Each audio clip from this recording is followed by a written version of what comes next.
So, good morning, everyone. It's very nice to be here, particularly on a Sunday morning, speaking about family. I know we all have families, so I'm mindful of that.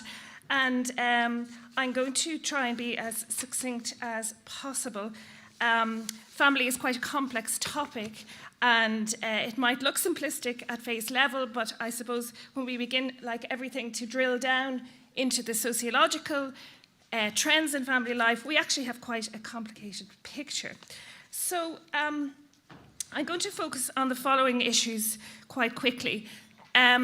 First of all, I suppose we're here today to talk about the constitutional definition of the family, but I'm going to talk about that for society. Secondly, really the main focus is how the family has changed over time. And as a social group, I think change is, I suppose, the most powerful metaphor in terms of looking at family life in the Irish context.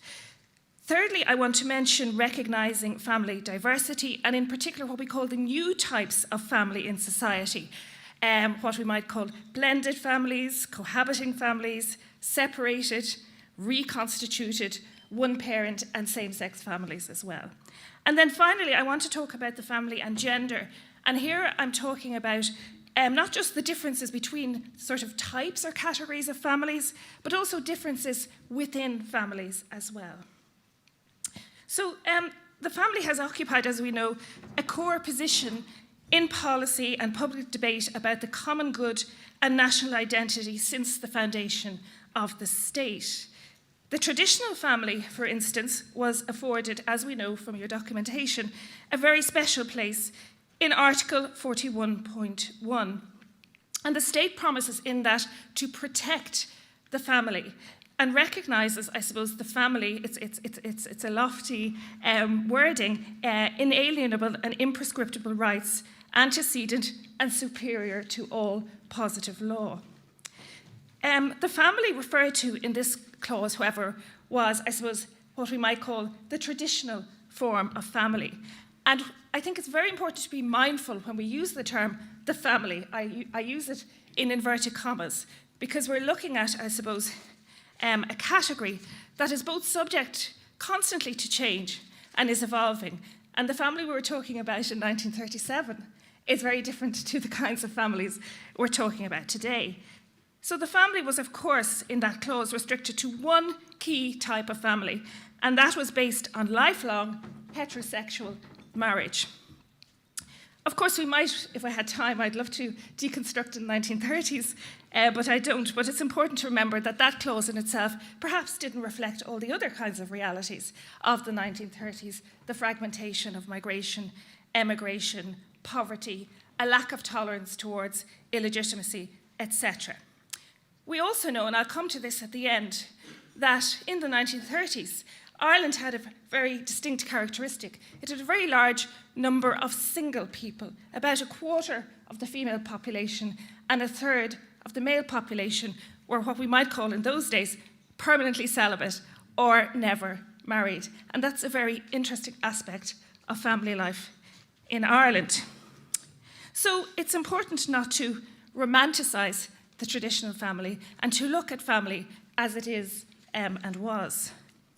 I'm not going to speak too much about that the women were accorded a very specific familial role in the Constitution. Siobhan is going to talk about that. But again, that clause was of its time, and it reflected a very particular, what we call sexual division of labour in society, but also, as I said, within the family. It's interesting, the clause in relation to women, I suppose, refer to women's life in the home as opposed to their work in the home, and that's just one point I would say in relation to that. So what was the traditional Irish family? Well, it was protected, as I said, in the Constitution, but it was a particular form that was protected. It was larger than the families we have today, so women were having more children, but it was also extended, what we call the extended family. It wasn't unusual to live in the same household with your grandparents, for instance, or in close proximity. And as I said, it was based on lifelong heterosexual marriage. So the main brief I have today is to provide some information on the nature and form of Irish families now and how the family has changed over time. And I just want to say that I want to do this with clear sensitivity to the differences between families and the different types of families in Ireland, and indeed, as I said, the differences within them, primarily based on gender and also generations as well. So Irish society was considered, like many things, to be the outlier, the demographic outlier, for much of the 20th century in particular, and to have, I suppose, preserved the traditional family for many more decades than other societies in Europe. In particular, Irish society is considered to have embraced what we might call the more secular European-wide values in personal and intimate life much later than other countries. Divorce, for instance, was not legalised until it was narrowly passed by referendum in 1995. At the same time, Ireland may have sort of modernised late in the sphere of intimacy and relationships, but when modernisation did take place, it was rapid. So if you can imagine a kind of a perspective of social change, late but fast is a good way of describing it. And how might that be manifest, I suppose, is what we need to look at. So for instance, if we look at the question of marriage, first of all, and I'm going to put this in the wider context of Europe, because it's very important in considering family life in Ireland that we just don't look into ourselves all the time, that we look at what's happening in other countries as well, and that we can compare and make good policy decisions as a result. So the middle decades of the 20th century, around the 1950s, have been described as, I suppose, of what some might call the golden age of marriage. We're familiar with the kind of black and white movies with the mom at home with the apron on and the dad coming in from work and so forth. And really that was, if you like, more people were married than at any point in history. And they were marrying at a younger age. But this, I suppose, idea of family has been fundamentally challenged by what we call the proliferation of more diverse expressions of family and personal life, and what some might call the weakening of marriage as what you could call the primary route into family formation.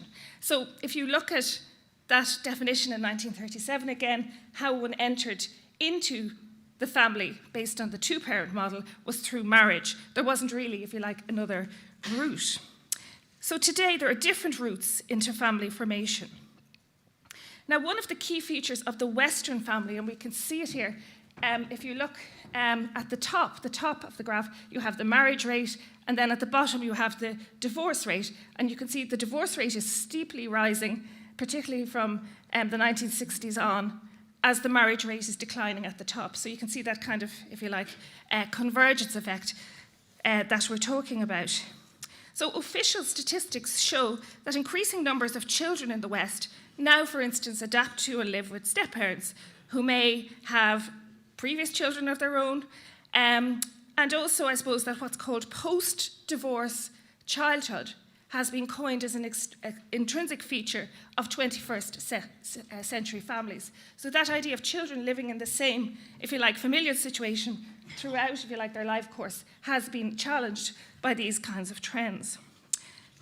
Likewise, recent decades have witnessed, for example, a greater acceptance of gay partnerships and same-sex families, for instance. And this is evident in Ireland since the early 90s, when homosexuality was decriminalised first, and then, of course, by 2015, when we got to the referendum on marriage.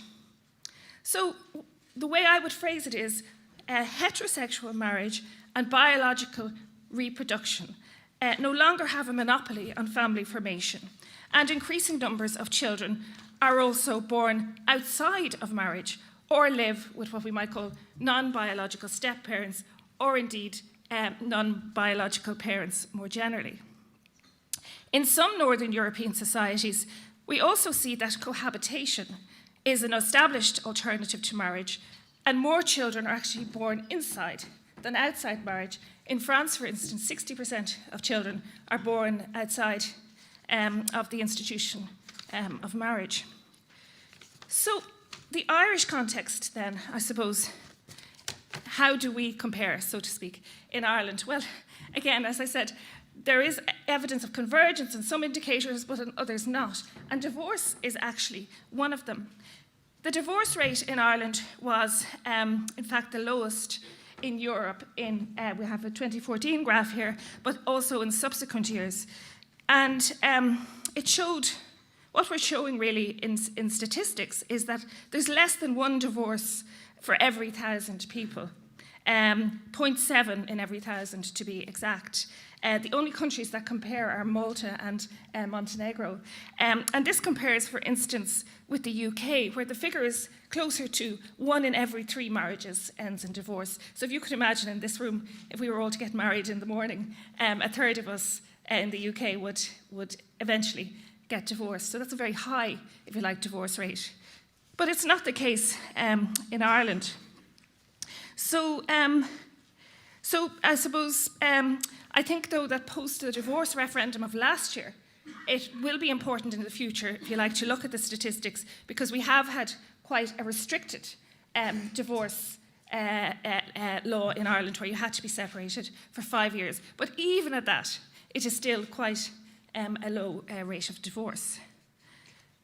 You can see it there on the graph where Ireland is the green line at the bottom is the divorce rate, and then other countries, Spain, you can see has a significantly the line at the top has a significantly higher divorce rate than Ireland. So again, you can't say it's particularly a Catholic, perhaps thing that other countries like Spain and Italy, etc., have much higher rates. In other areas, such as non-marital births and the crude marriage rate, however, the figures in Ireland are closer to what we call European averages or European norms. But again, I would put it in context because the marriage rate is very similar to the rest of Europe, but actually Ireland traditionally had lower marriage rates than other European countries for the reasons I outlined earlier. There was, if you like, a reluctance to marry throughout many decades of the 20th century, right up until the 1970s. Okay. So just to move on then, I suppose, very quickly so we've looked at divorces, marriages, and I just want to mention now births, and of course fertility, what we call fertility or births, is a very important part of family life, because I suppose things like the average size of family are a very important indicator of how to formulate social policies. So I talked about the traditional family being the larger family types. The average size of family in 1970 was 4. Today it's 2, between 1 and 2 children per woman are born. So families are shrinking in terms of the number of children being born. And so the general overall fertility rate in Europe has in fact steeply declined in recent decades, resulting in what we call an aging population, which again, we're all part of this. We're aging personally, but society is aging as well. We can't stop that. So this is very important, I suppose, social policy issue as well. And in some countries, what we call the replacement rate, when you average up the number of, for every average number of people who die in a given year, you expect a number of babies to be born to replace the population. But that's falling to very low levels in some countries. So how is Ireland comparing, I suppose, is one of the issues we need to look at. And if there is this steep decline in birth rates, why is that happening? And what is society doing to either support families to have children or not, as the case may be? So childlessness, for instance, is now a phenomenon. And one-person households also feature increasingly in European data, including in our own. So a search for new ideas and perspectives on 21st century families has accordingly emerged in European debate. Now, again, should we be worried in Ireland, is the question. To what extent are we ageing in comparison to this broader trend? Well, the fertility rate in Ireland actually remains one of the highest in the EU. But again, be careful, because by historical standards, it's actually quite low. As I said, 4 children in 1970, in or around 2 today.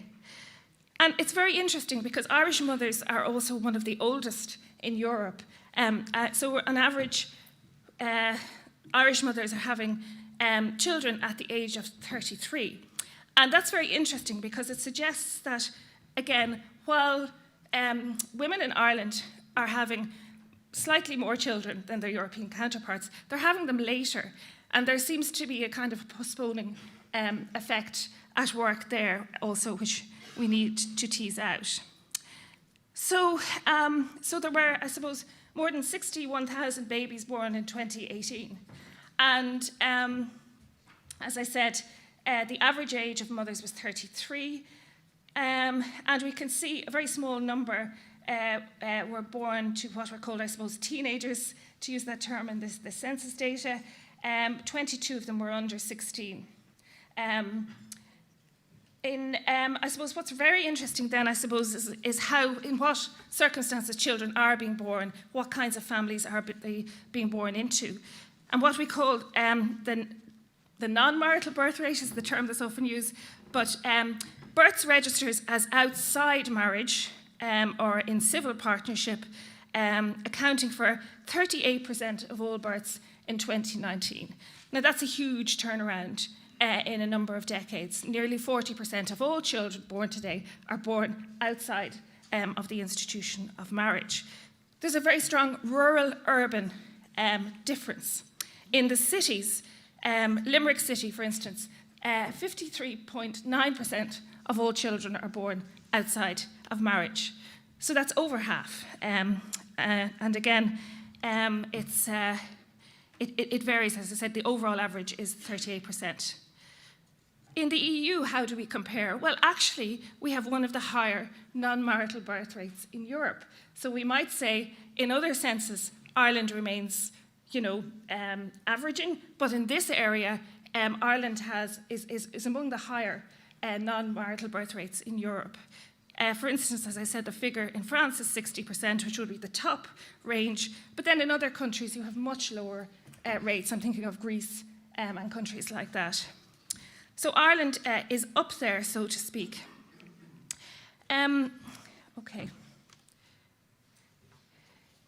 I just want to, in the last part, very quickly, talk about mothers and fathers and care. And I suppose mothers are having less children, as we've seen, and smaller families than their own mothers did. But on average, I suppose we might conclude, are more positive towards childbearing than other Europeans. They're also more likely to work outside the home, and inside, of course, but outside the home as well, than their own mothers did. And they're older at birth, at the birth of their first child, than many other of their European counterparts. So again, that's important to consider. I would also say that it's very important to consider, in looking at all this data, the different position of mothers in Ireland is, of course, very influenced by a range of social and economic factors, such as socioeconomic status and social class, family status, whether mothers are married, unmarried, lone parenting, cohabiting, etc., all very much frame the difference in the position of mothers in Ireland. Sexuality is very important as well, as we've seen in the recent referenda, etc., and I know some of those issues are being discussed this afternoon. And then finally, housing is one we often forget. 4,000 children in Ireland homeless. So these are huge issues, and I think there's scope within the family to, if you like, look at the terms of reference of the Assembly and how family kind of stretches or extends into some of these areas as well. Of course, also care. You saw this yesterday with the census data. I don't need to repeat it. 98% of those looking after home or family were women. And although the number of men has doubled in the last 10 years, it's still a tiny, tiny percentage.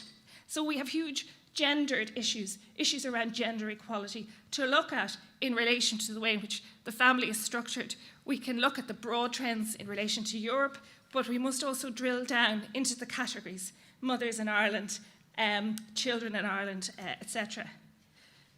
91% of lone parents were women in 2016, according to the census. And again, this isn't just slight variations in the data. These are overwhelming figures that are very important to consider.